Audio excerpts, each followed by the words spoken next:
السلام علیکم ورحمۃ اللہ وبرکاتہ۔ قرآن اور ہماری غلطیاں لحن جلی اور لحن خفی کو نہ سمجھنے کی وجہ سے اور دیگر اقسام کو نہ سمجھنے کی وجہ سے ہماری غلطیاں ہوتی ہیں۔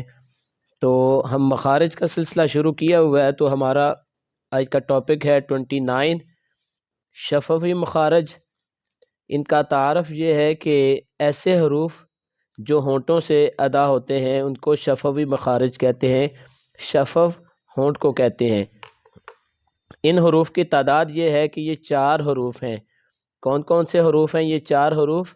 ان کے نام یہ ہیں با، فا، میم، واو۔ اور با کہاں سے ادا ہوتا ہے کہ دونوں ہونٹوں کے تر حصہ سے اس کو ادا کیا جاتا ہے۔ اس کو آپ پریکٹس کر کے آپ دیکھ سکتے ہیں۔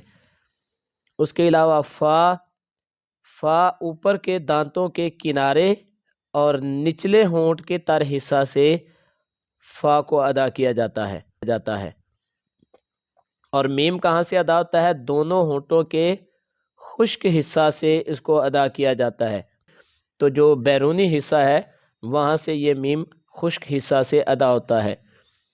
اس کے علاوہ واو یہ دونوں ہونٹوں کی گولائی سے ادا ہوتا ہے، یعنی کہ واو کو ادا کرتے وقت آپ کے دونوں ہونٹ ملنے نہیں چاہیے۔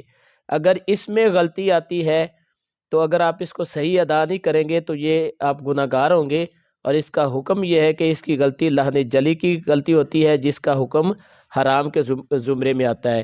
تو اس ویڈیو کو لائک بھی کیجیے گا، شیئر بھی کیجیے گا، اور ہمارا یوٹیوب چینل اویس قرآن اکیڈمی اس کو سبسکرائب بھی ضرور کرتے جائیے گا۔